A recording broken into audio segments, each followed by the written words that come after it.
में एक बार फिर से आप सभी का स्वागत करता हूं हरियाणा कैंपस के यूट्यूब चैनल पर। अभी तक हमने कुल मिला के 4 वीडियो डाले हैं और 2 मेन टॉपिक डाले हैं, गाय का और एक बकरी का। आज सबसे इम्पोर्टेंट टॉपिक है भैंस का। तो अपने कॉपी पेन साथ में लेके बैठो और ज़्यादा से ज़्यादा वीडियो को शेयर करो।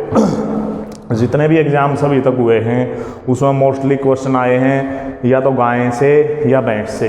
तो आज का टॉपिक कौन सा है? भैंस। कौन सा टॉपिक है? भैंस। भैंस की नस्लें। भैंस की नस्लें।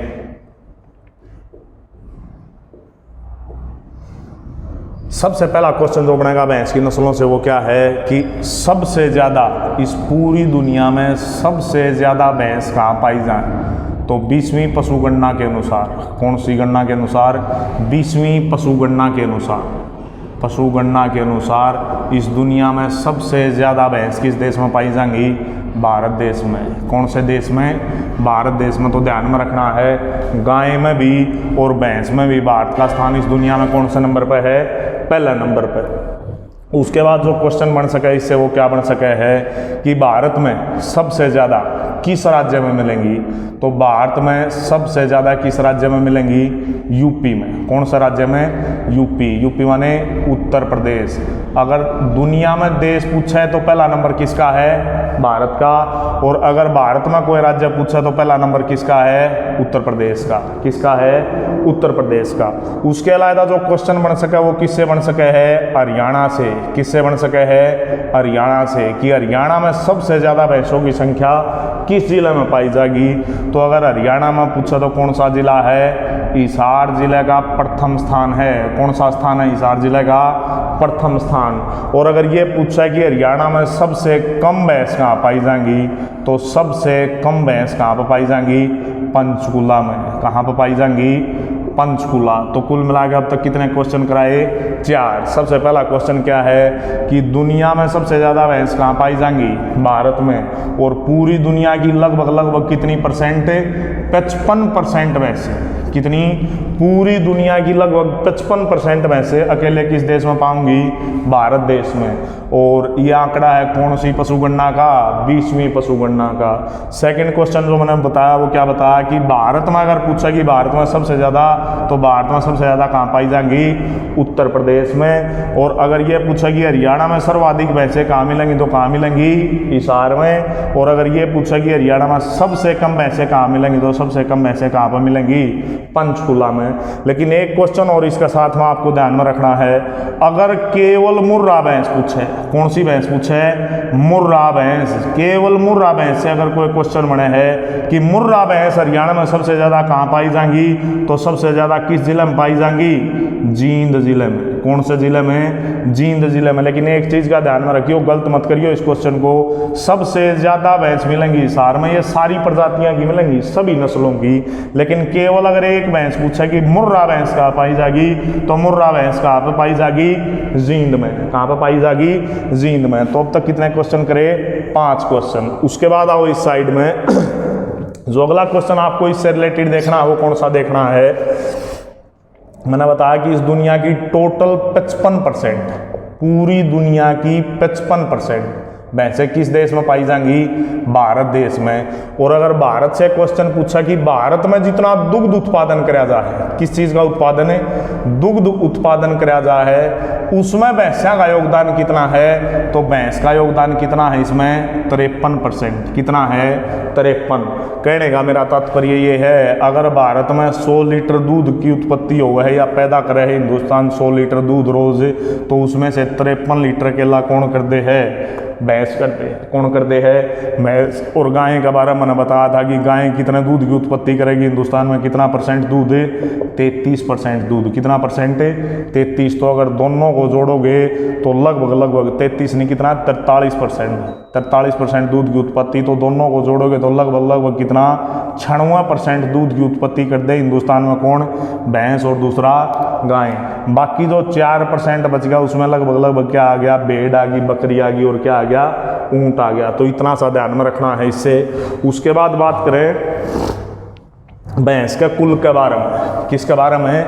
भैंस के कुल के बारे में। कुल का मतलब इसके परिवार से, कि किस परिवार से बिलोंग करे है भैंस। तो मैंने स्टार्टिंग में भी आपको बताया था कि भैंस किस परिवार से रिलेट करेगी, बोविडी से। तो सबसे नेक्स्ट क्वेश्चन जो बना वो क्या बना कि भैंस का कुल बताएं। कुल का मतलब क्या, परिवार, कि भैंस का परिवार बताएं। तो मैंने बताया था परिवार कौन सा है इसका, बोविडी। क्या नाम है इसका, बोविडी। अगर कुल मिला के देखें तो 4 चीज़ों का परिवार है बोविडी। किस किस का, पहला बताया था मैंने किसका, भैंस का। भैंस के बाद किसका, गाय का। गाय के बाद किसका, भेड़ का। और भेड़ के बाद किसका, बकरी का। इन चारों का परिवार एक ही माना जा है और वो परिवार कौन सा है, बोविडी। उसके बाद जो नेक्स्ट क्वेश्चन आपको इससे रिलेटेड देखना है वो कौन सा देखना है कि इसका वैज्ञानिक नाम क्या है। और वैज्ञानिक नाम को क्या बोल दिया रहे, जूलॉजिकल नेम। क्या नेम है, जूलॉजिकल नेम। तो जूलॉजिकल नेम अगर देखो तो इसका क्या है, बुबेलस। बुबेलस बेबिलस। तो बेसिक है कि ये नाम आपको ध्यान में रखना है। बुबेलस बेबिलस नाम है किसका, भैंस का। किसका नाम है ये, भैंस का नाम है। उसके बाद आओ जो इंपॉर्टेंट सा क्वेश्चन बनेगा वो क्या बनेगा कि हिंदुस्तान में कुल मिला के कितनी नस्लें हैं। तो भैंसों की अगर नस्लों की बात करें तो भैंसों की कुल नस्लें हिंदुस्तान में कितनी मानी जा हैं, 17। कितनी, 17। आप ध्यान में रखियो कई बुका में 16 लिखी मिलेगी, लेकिन 16 पुराना आंकड़ा था 2012 का। जो लेटेस्ट आंकड़ा आया है कौन सा आंकड़ा, 10 दिसंबर 2019 का, उसके अनुसार कितनी मानी गई हैं, 17। कितनी नस्लें मानी गई हैं, 17 नस्लें। लेकिन इन नस्लों को मान्यता कौन देगा, तो मैंने पहले की क्लास में बताया था इन नस्लों को मान्यता कौन देगा, NBAGR। क्या नाम है, NBAGR।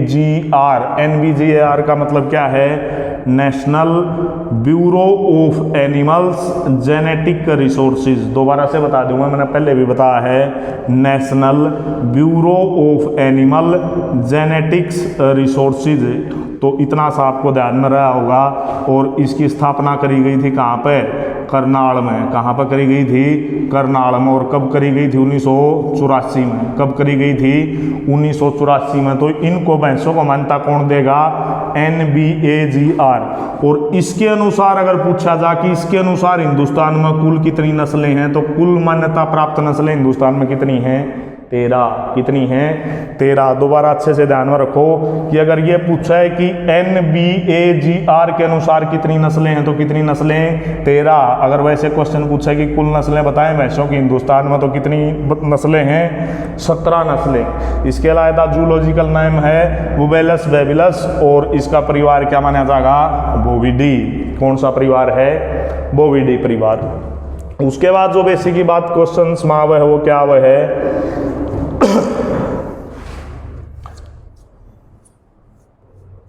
मध्यकाल से रिलेटेड। किससे रिलेटेड, मध्यकाल से रिलेटेड। मध्यकाल के बाद एक चीज मिलेगी, मध्यचक्र। क्या नाम है, मध्यचक्र। और मध्यचक्र के बाद क्या मिलेगा, गर्भकाल। कि भैंस का गर्भकाल कितना हो है। गर्भकाल के अलावा जो होगा वह होगी इसकी आयु, की भैंस की आयु कितनी है। तो कुल मिला के कितने क्वेश्चन बने, 4 क्वेश्चन। पहला मध्यकाल से, दूसरा मध्यचक्र से, तीसरा गर्भकाल से और चौथा किससे, आयु से। तो इसमें अगर सबसे पहली चीज देखा जाए कि मध्यकाल कितना माना जा है, तो मध्यकाल गाएगा भैंस का कितना माना जाएगा, 12 से लेके कितने घंटे, 36 घंटे। कितने घंटे, 36 घंटे। इसका मतलब क्या है कि मध्यकाल का मतलब ये है जब भी गाय या भैंस प्रजनन के लिए तैयार हो तो कितना टाइम पीरियड है, 12 से लेके 36 घंटों का। लगभग 36 घंटों तक भैंस हीट में रहेगी। और एक बार राजस्थान में एक क्वेश्चन पूछा गया कि सबसे उत्तम काल, सबसे उत्तम काल कौन सा है मध्यकाल के लिए।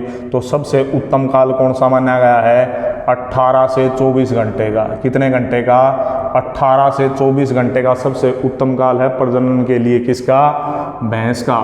उसके बाद मैंने दिया है शब्द लिखा है क्या, मध्यचक्र। अब मध चक्र क्या चीज है?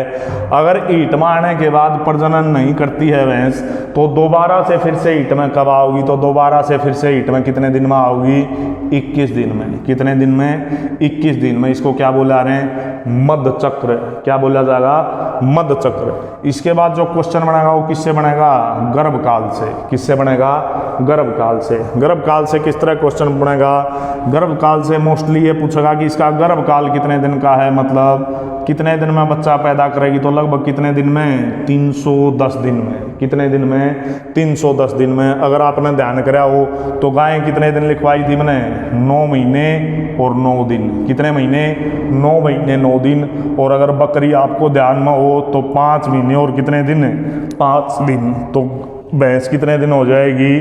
10 महीने और कितने दिन? 10 दिन। तो ध्यान में रखियो, गाय 9 महीने 9 दिन, बकरी 5 महीने 5 दिन, और भैंस कितने दिन? 10 महीने और 10 दिन। और टोटल अगर दिन पूछा तो कितने? लगभग 310 दिन। उम्मीद है यहाँ तक ठीक ठाक समझ पा रहे होंगे। उसके बाद जो अगली चीज़ है वो बनेगी किससे? इसकी आयु से, कि भैंस की आयु कितनी मानी जा है हिंदुस्तान में। तो भैंस की आयु हिंदुस्तान में कितनी मानी जा है? लगभग 20 से 25 साल। कितने साल? 20 से 25 साल, या 20 से कितने वर्ष? 25 वर्ष। ये टोटल टाइम पीरियड है किसका? भैंस के जीवन काल का। दोबारा से बता दूं, मैं 4 क्वेश्चन बताए हैं। सबसे पहला क्या? मध्यकाल कितने दिन का, कितने टाइम पीरियड का? 12 से 36 घंटे। सबसे उत्तम टाइम प्रजनन का 18 से लेकर कब तक? 24 घंटे तक। और ये प्रीवियस ईयर का क्वेश्चन है, राजस्थान का। अगला क्वेश्चन है मध चक्र दोबारा से कितने दिन में होगा? तो कितने दिन में दोबारा से ईट में होगी भैंस? 21 दिन में। उससे अगला क्वेश्चन है कि गर्भकाल कितना है? तो गर्भकाल कितने दिन का है? 310 दिन का। या अगर महीने में पूछे तो 10 दिन, 10 महीने और कितने दिन? 10 दिन। लास्ट में इसकी एज पूछेगा, तो एज 20 वर्ष से लेके कितने वर्ष तक? 25 वर्ष तक। उम्मीद है यहाँ तक आपको क्वेश्चन समझ में आए होंगे।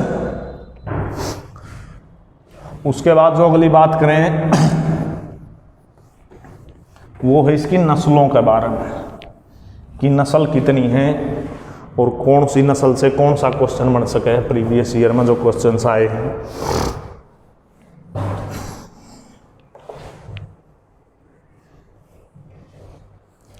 सबसे पहला क्वेश्चन देखो कि भैंस की नस्लें कितनी प्रकार की हैं। तो भैंस की नस्लें कितनी प्रकार की हैं? 2 प्रकार की। कितने प्रकार की? 2 प्रकार की। पहली कौन सी भैंस? जलीय भैंस। कौन सी भैंस? जलीय भैंस। जल में ज़्यादा रहने वाली भैंस क्या कहलाई? जलीय भैंस। और सेकंड जो इनकी टाइप है वो कौन सी है? सेकंड टाइप है दलदली भैंस। कौन सी भैंस? दलदली भैंस। दलदली भैंस। या अब तक जो आपने कराया है 2 वीडियोज़ में, जो पिछले लेक्चर हैं उसमें, जैसे मैंने बताया था गायें कितने प्रकार की हैं? 2 प्रकार की। एक तो स्वदेशी, दूसरा विदेशी। इसी तरह तो बकरी भी कितने प्रकार की? 2 प्रकार की। एक स्वदेशी, दूसरा कौन सा? विदेशी। इसी तरह से भैंस भी 2 प्रकार की। पहला जलीय भैंस, दूसरा कौन सा? दलदली भैंस। जलीय भैंस किसने बोलेंगे? जो मुख्य तौर पर कहाँ पाई जा? भारत में पाई जा। कहाँ पाई जा? भारत में। और दलदली भैंस किसने बोलेंगे? जो मुख्य तौर पर कहाँ पाई जा? विदेश में पाई जा। कहाँ पाई जा?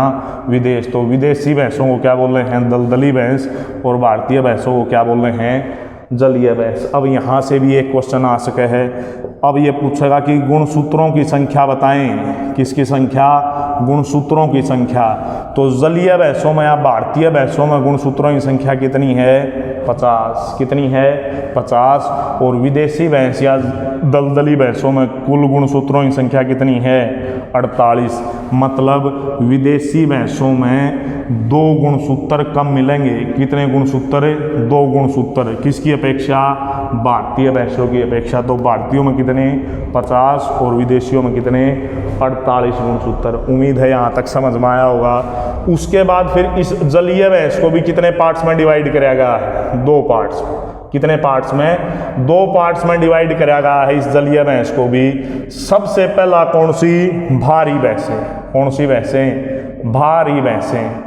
जो मतलब वेट में क्या हो? ज़्यादा हो। वजन जिनका क्या हो, ज़्यादा हो, वो क्या कहलाऊंगी, भारी भैंसें। सेकंड जो आपको ध्यान में रखना, क्या रखना है, अड़की भैंसें। कौन सी भैंसें, अड़की भैंसें। अड़की भैंसें कैसे, जिनका वेट कम हो, क्या कम हो, जिनका वेट कम हो। इससे सबसे ज़्यादा क्वेश्चन बनेंगे भैंसों की नस्लों में। दलदली भैंसों से कभी कोई क्वेश्चन आता नहीं, मोस्टली किससे आओगा, जलीय भैंसों से। तो मैंने बताया जलीय भैंस कौन सी भैंस जो कहाँ पाई जाएंगी, भारत में, और इसमें गुणसूत्रों की संख्या कितनी पाई जाएगी, 50। ये फिर से कितने टाइप की हैं, 2 टाइप की। पहली कौन सी भैंस, भारी भैंस, और दूसरी कौन सी भैंस, अड़की भैंस। कौन सी भैंस, अड़की। तो पहले किसके बारे में देखना है, भारी भैंसों के बारे में। तो भारी भैंसों में सबसे पहली और जो सबसे इंपॉर्टेंट प्रजाति है वो कौन सी है, मुर्रा। कौन सी है, मुर्रा। सेकंड जो आपको ध्यान में रखनी है वो रखनी है नीली रावी। क्या नाम है, नीली रावी, नीली रावी। और थर्ड जो आपको ध्यान में रखनी है वो रखनी है जाफराबादी। क्या नाम है, जाफराबादी भैंस। तो हैवी टाइप की जो वजन में ज़्यादा है वो 3 प्रकार की हैं। पहली मुर्रा, दूसरी नीली रावी, और तीसरी कौन सा, जाफराबादी। उसके बाद आपको ध्यान रखना है अड़की भैंसों से। अड़की भैंस कौन कौन सी हैं, जैसे पहला नाम आपको याद रखना है बदावरी भैंस। कौन सी भैंस, बदावरी भैंस। बदावरी भैंस के बाद जो सेकंड आपको भैंस याद रखनी है वो कौन सी, सुरती। क्या नाम है, सुरती। सुरती के बाद जो आपको ध्यान में रखनी है वो कौन सी, मैसाना। क्या नाम है, मैसाना। मैसाना के बाद अगली जो है वो कौन सी, नागपुरी। कौन सी है, नागपुरी। और नागपुरी के बाद कौन सी है, टोडा। कौन सी है, टोडा। तो मुख्य प्रकार थे कितने प्रकार के नाम हुए, 5।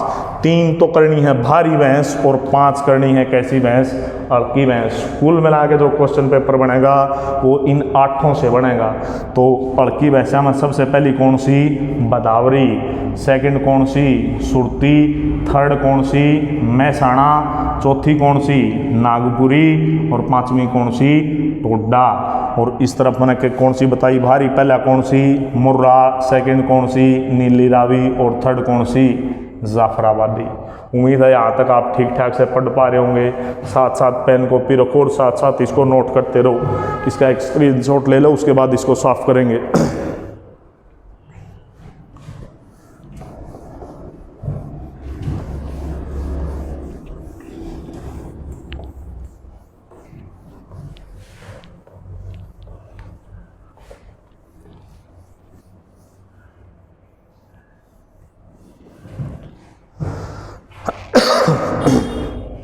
अब देखो इसका पहला क्वेश्चन, जो सबसे इंपॉर्टेंट नस्ल है ज़्यादातर जिससे क्वेश्चन बनेंगे वो किससे बनेंगे, मुर्रा से। किससे बनेंगे, मुर्रा।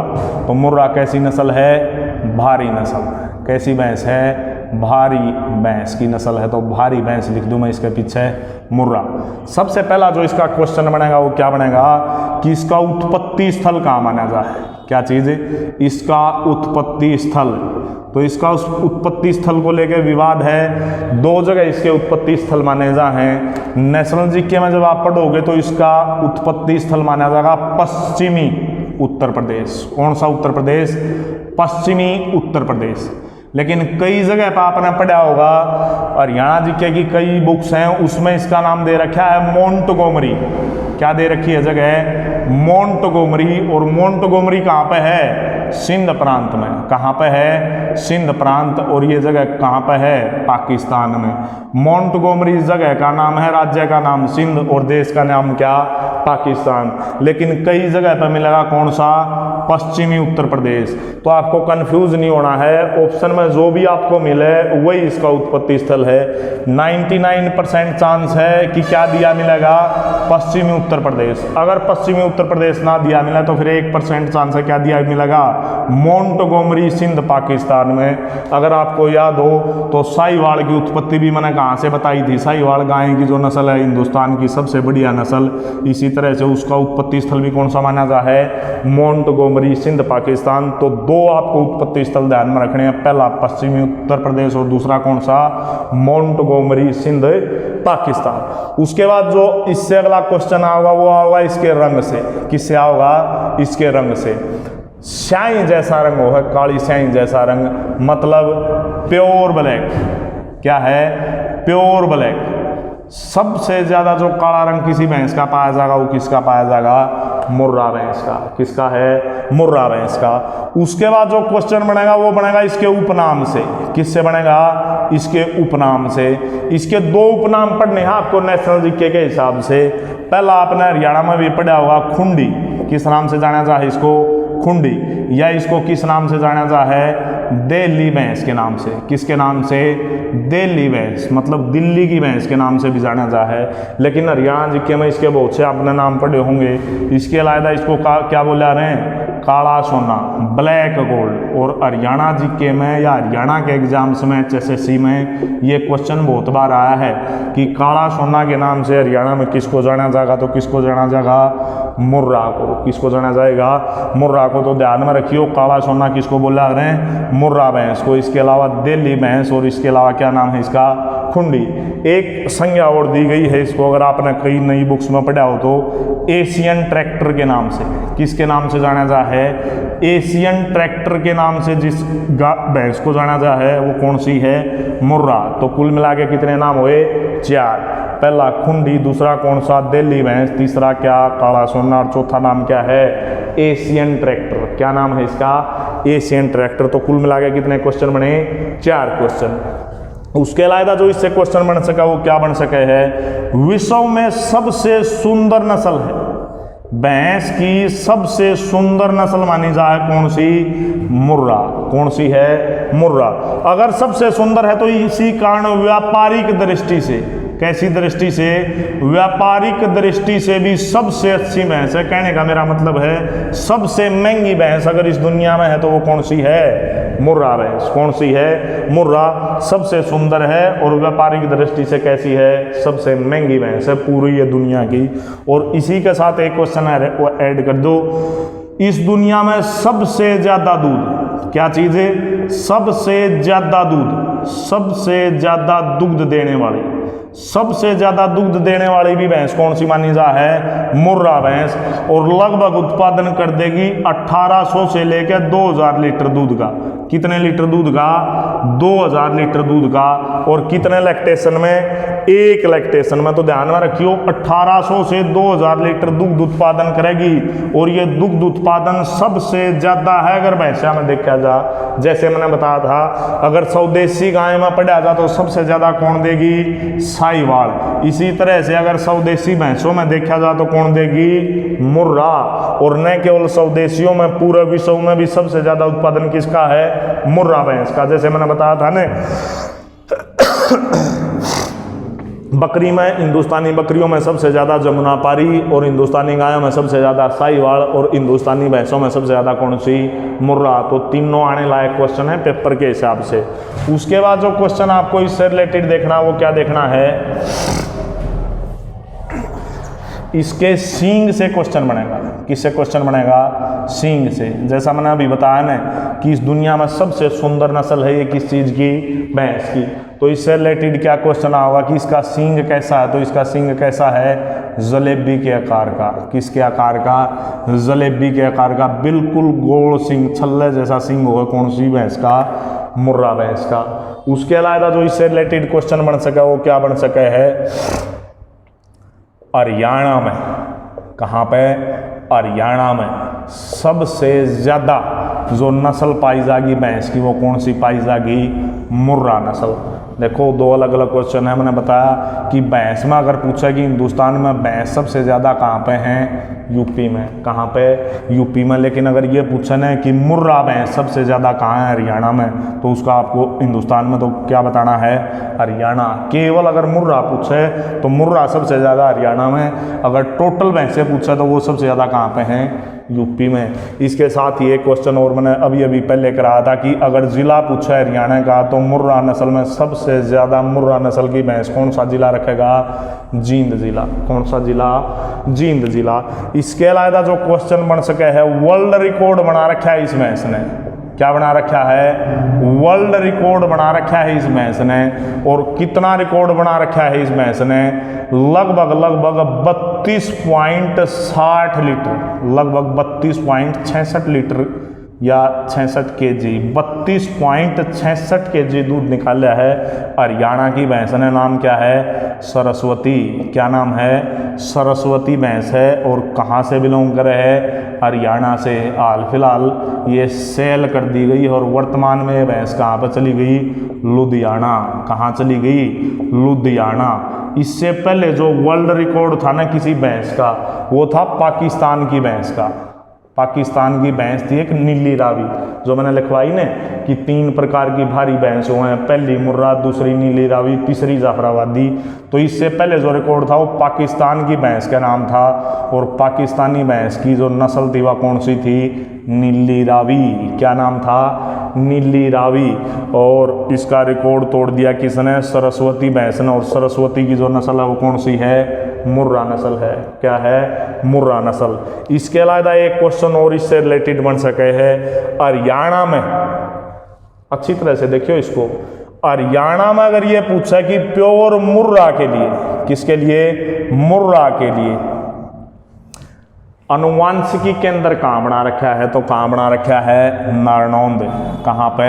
नारनौंद में। और नारनौंद कहाँ पावेगा? हिसार में। और हिसार कहाँ पे है? हरियाणा। कहाँ पे है? हरियाणा में। तो इतना सा आपको ध्यान में रखना है। कौन सी भैंस से? मुर्रा भैंस से। उम्मीद है यहाँ तक आप समझ पा रहे होंगे। जल्दी जल्दी इसको उतारो, उसके बाद इसका एक साफ करके आगे पढ़ेंगे इसके बारे में।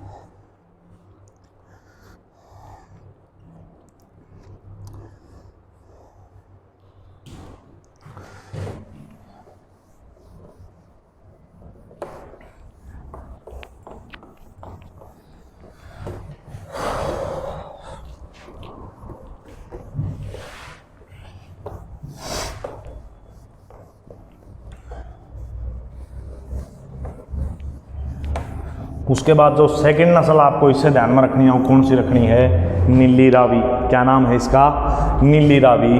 सेकंड सबसे भारी भैंसों की नस्ल है नीली रावी। क्या नाम है? नीली रावी। नीली रावी सेकंड टाइप की है। और कैसी भैंस है? भारी भैंस। जैसे मैंने कौन सी बताई थी? मुर्रा। तो इसी तरह से भारी भैंस मानी जा है कौन सी?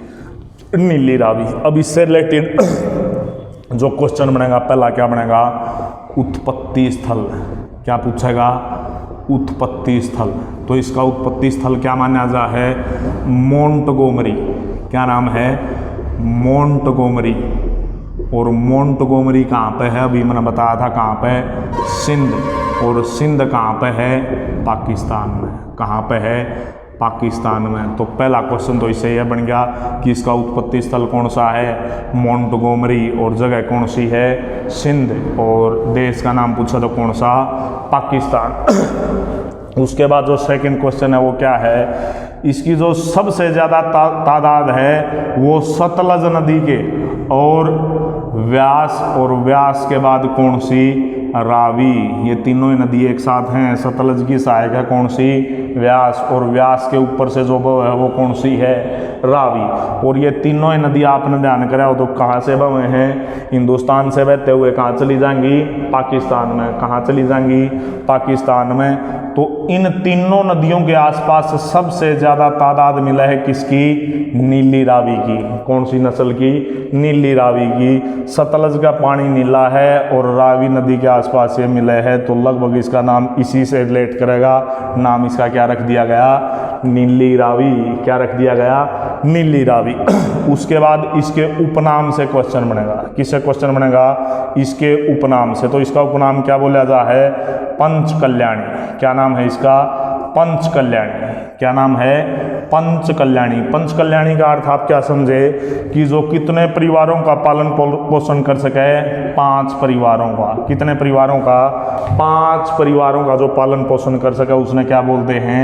पंच कल्याणी। मैंने बताया ना कि इसकी नस्ल कैसी है? भारी भैंस की, तो ये दुग्ध उत्पादन भी क्या करेगी? ज़्यादा करेगी। उसके बाद ये एक ऐसी भैंस की नस्ल है जिसके जबड़े पर क्या पाई जा है? ढाडी पाई जाती है। क्या पाई जाती है? ढाडी पाई जाती है। ढाडी पाई जाती है। ढाडी पाई जाती है। उसके अलावा जो इससे रिलेटेड क्वेश्चन बनेगा वो कौन सा बनेगा? इसके रंग से।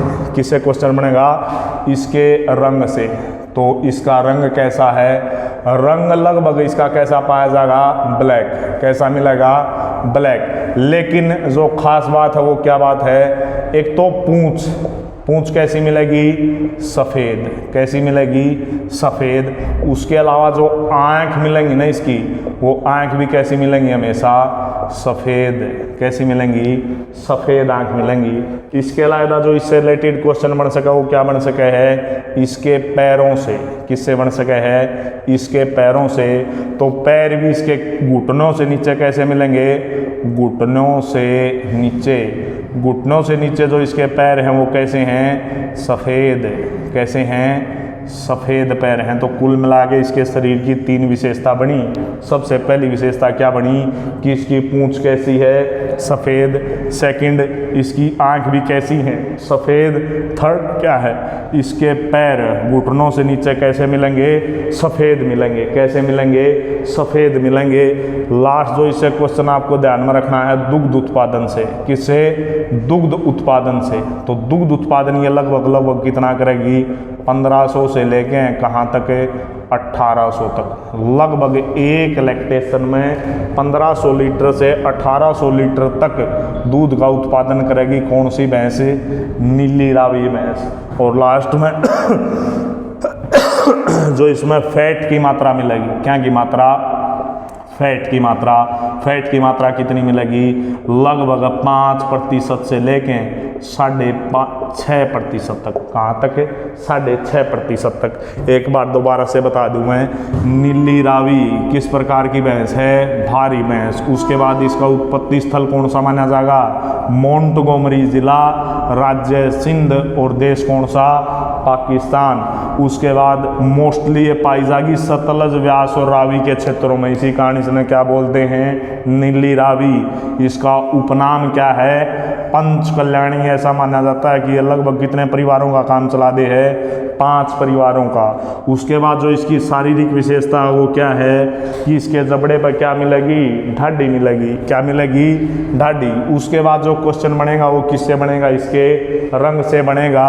रंग लगभग ब्लैक है, लेकिन आपको ध्यान में रखना है इसकी पूंछ कैसी मिलेगी? पीछे से सफ़ेद। उसके बाद इसकी आँख भी कैसी हैं? सफ़ेद। ध्यान में रखियो, नीली नहीं, कैसी होंगी इसकी आँखें? सफ़ेद। और उसके बाद जो क्वेश्चन बनेगा वो किससे बनेगा? पैरों से।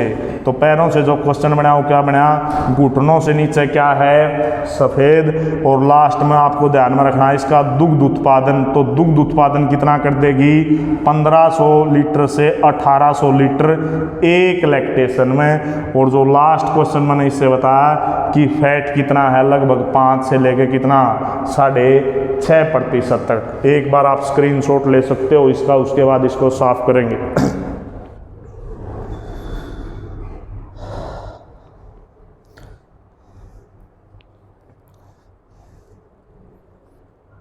उसके बाद कर दूँ इसको साफ। उसके बाद जो अगली नस्ल पढ़नी है आपको वो कौन सी पढ़नी है?